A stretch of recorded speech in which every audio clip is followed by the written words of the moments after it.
Hello again. We talked about framing last time.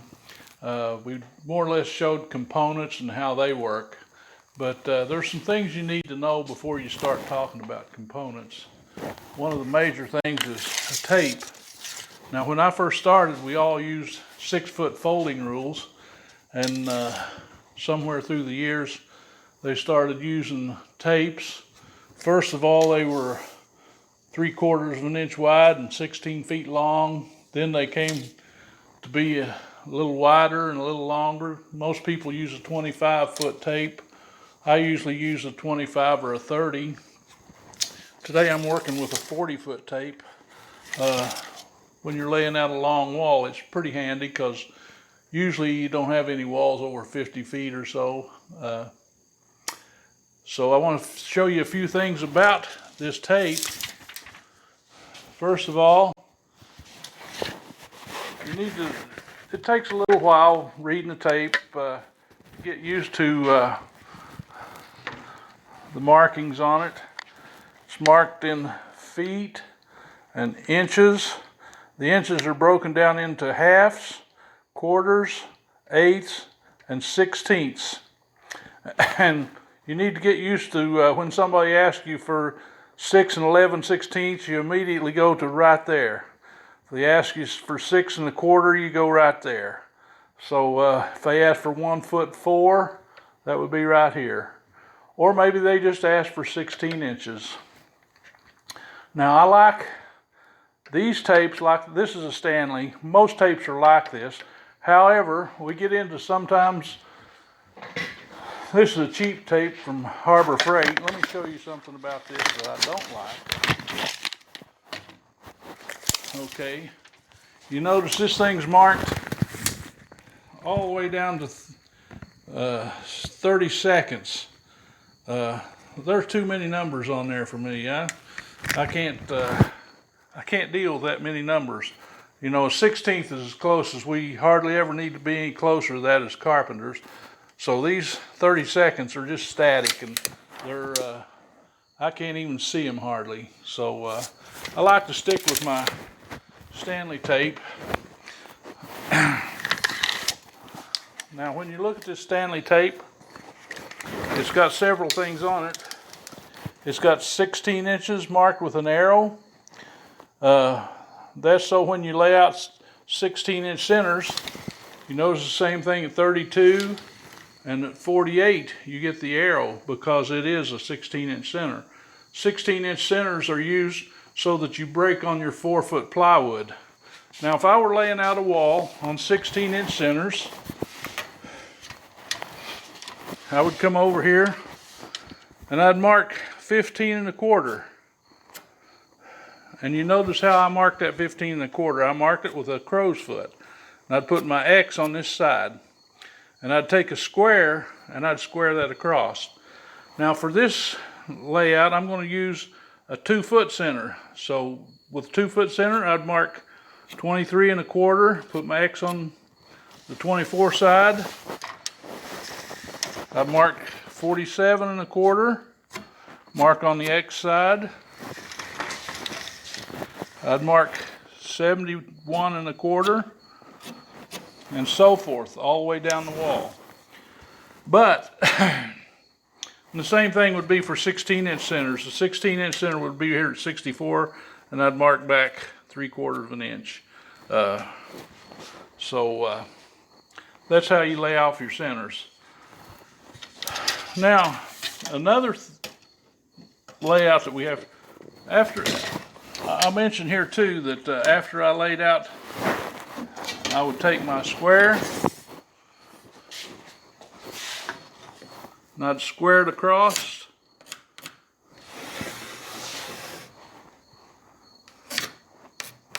That way, one's the top plate, one's the bottom plate.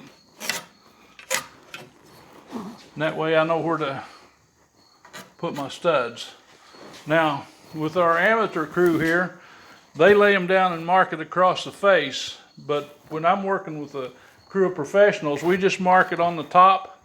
When we spread it out, we square that by sight. Okay? Now I want to show you how to lay out an opening. Now, say I come out here 6 foot to the center of the opening, I'd put a CL across that mark. And let's say that I wanted a 5 foot opening. Okay, I would mark 2'6" from my center here. Okay, there's my center, 2'6". I would mark it out here. And I'd go to 5 foot over here, and I'd mark it here. That's the size of my opening. Now, when I got ready to frame this, I would take my square, and I'd go across here,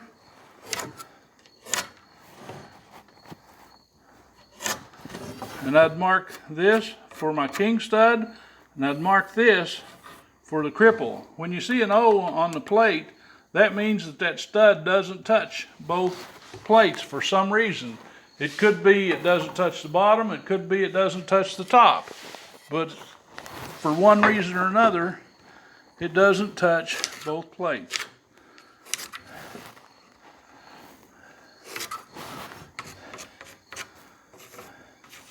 So, now when you lay out, well, when I lay out, I generally mark all my openings first, my windows, my doors, whatever is in that wall first. Next, I'll go through and I'll mark out partitions. If there's a partition that intersects, say it's a 3-inch partition, a 3.5-inch partition, and I found the edge of my room here, I would go ahead and I'd mark 3.5 here. This is where I would put my channel. That would be a channel. After I get my openings, my walls, then I go through and I mark my centers for my regular stud layout. Okay?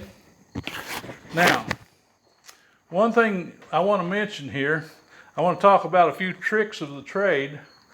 I haven't used a handsaw in years. This one's probably not very sharp. This is one of the things we like to do, is stand around and bang on the saw and make noise. Now, I've got a short 2x4 here. Say I want to cut this 2x4 off, and I have a mark right here where I want to cut it. There's a trick to cut that square. Okay, so if I put my, now as far as across, you just kind of eyeball to get it square that way. But to square this on that line, to cut it square, you would, well, when you start your saw, you pull it first to get it started, and there will be a shadow on the saw. You can see a reflection of the 2x4 underneath coming up the side of that square. Now when the saw comes square, that line will look like a straight line across. It'll be straight, and that's if it doesn't meet on both sides, you know you're not square. So when you get this line going till it looks like a straight line, continuous across the top of the square, you're square with your saw. And that's a great trick to know, because you don't always have time to use a square, and that will do the trick. Okay, now let's go back to our tape. One of the things we can do with a tape, we can add and subtract with a tape. So, for example, if I wanted to take 38, well, let's get it out here a little ways. Okay, say I wanted to take 49 plus 15, I'd read it over here, that would be 64. Okay, if I wanted to subtract, say I wanted to subtract 16 from 64, that would be 48.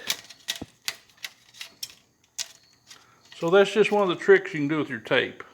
If you're having a bad day and you can't think if you're doing it right, all you got to do is check yourself out on the tape. And it works with the 8s too. Say if I want to go 47.5 and 16 1/4, I'd line those up. That'd be 63 3/4. So hope you got the idea with that. It's a handy trick to know. Mostly it's one of those things that you do just for fun to show the guys that you got some brains or something. So that's enough with that. Tonight what I really wanted to talk about is the framing square. Now this is a regular steel R100 square. This is I always carried a stainless steel square, which was SR100. Someone stole that, and I haven't been able to replace it. I've tried on Craigslist and everything to get a SR100, and I can't find one. Now tonight, I would like to use this. This is a cheap square, but it's got black and white, so you can see it a lot better. Now one of the tricks I like to do with my square when I get a new apprentice out there, let's see, I had a nail here earlier. And that's drawing a circle with a square. To draw a circle with a square, I don't know what I did with my nails. One second, let me get a nail. Okay, now here's the thing. If I wanted to draw a circle, and I've got my squares, the only thing I have, I can start a nail over here. Uh-oh. Let's say I wanted a 10-inch circle. I'd come over here. Here's the diameter, 10 inches. Now, to draw a circle with a square, you put both the body and the tongue both against the nails, and you work it right around. Keep your pencil right in the corner here. Okay, now you flip it over, and you can do this side.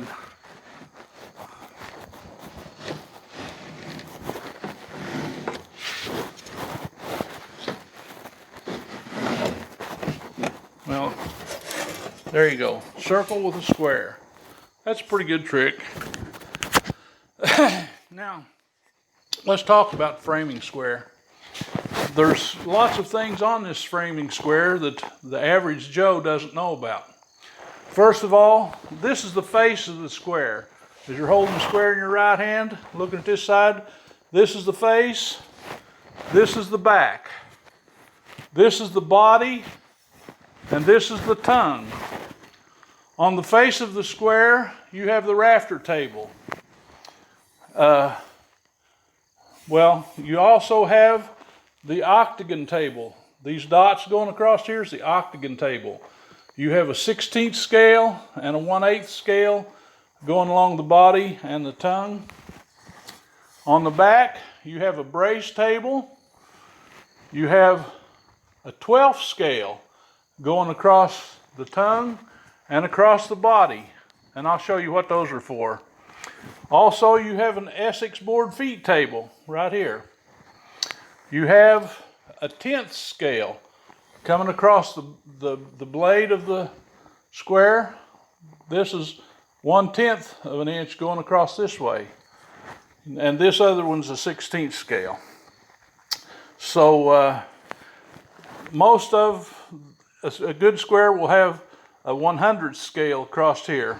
I've used it. I don't like the ones that's on Stanley. An Eagle brand square has a lot better 100th scale than the Stanley. Okay, let's talk about the rafter table. This is the most important piece of the square. This is the thing that we use most. Okay, the top line, length, common rafters per foot run. So say I wanted a 4-on-12 pitch roof, I'd come out here and under 4, it says 12.65.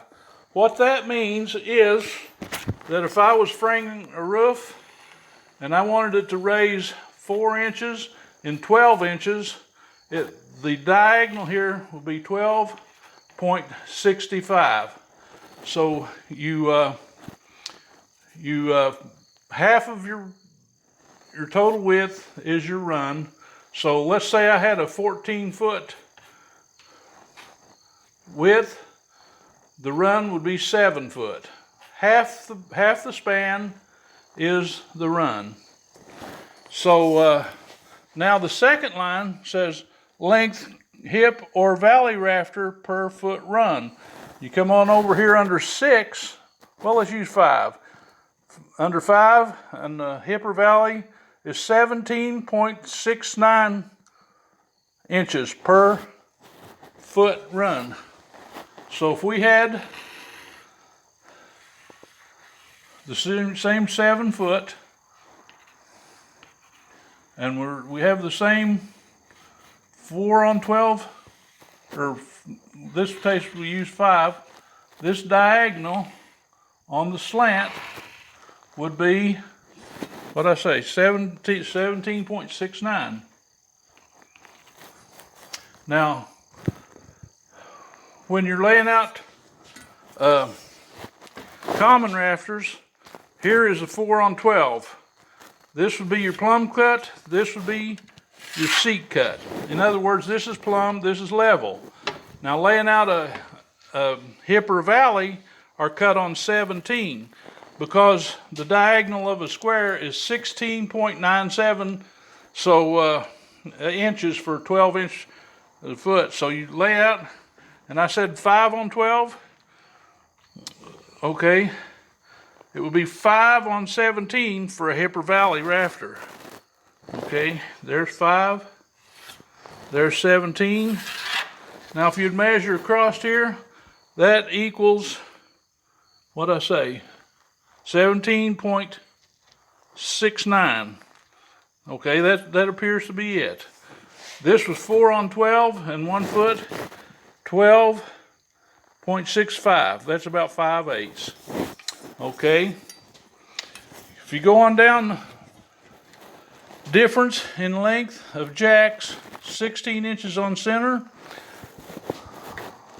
Okay, 16.87 under the 4. So that means you cut your common rafter, and as you come down your hip, you would subtract 16.87 from the total length of this rafter.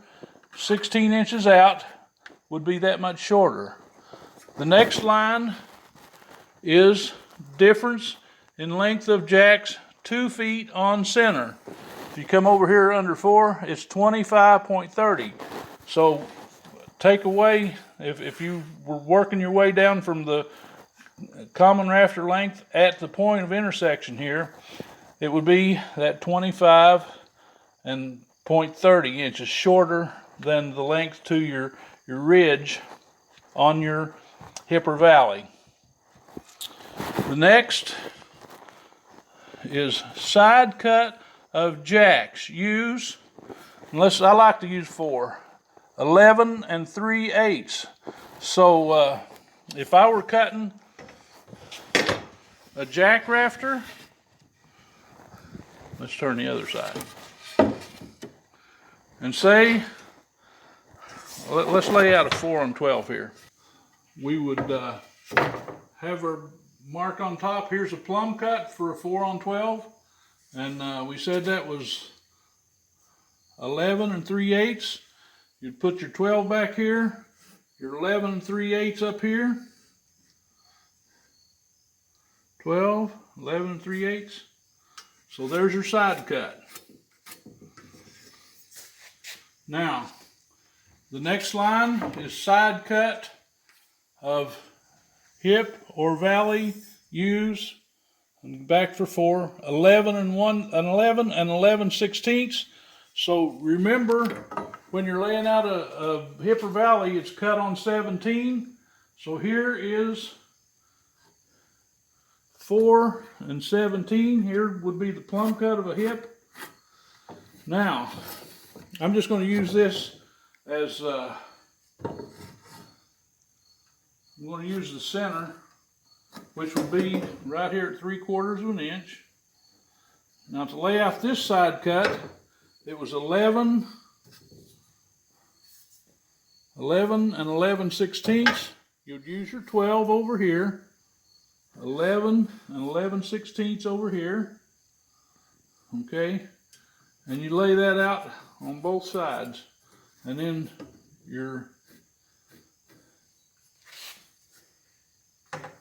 okay, I'll lay that out over here just for fun. So it's 12 back here, 11 and 11/16 up here. Okay. So there's your side cuts. And naturally, when you get to the edge, you'd extend that line on down. 4, 17. There we go, right there. That would be the cut for a hip or a valley. Okay, that explains the numbers on the rafter table. It's going to take a lot more talking about it to talk about rafters. And I wanted to talk about how to use all of these scales before I get into the meat of it, of how to use this rafter table. So thank you for your attention, and I'll talk to you again soon. Have a great night. So long.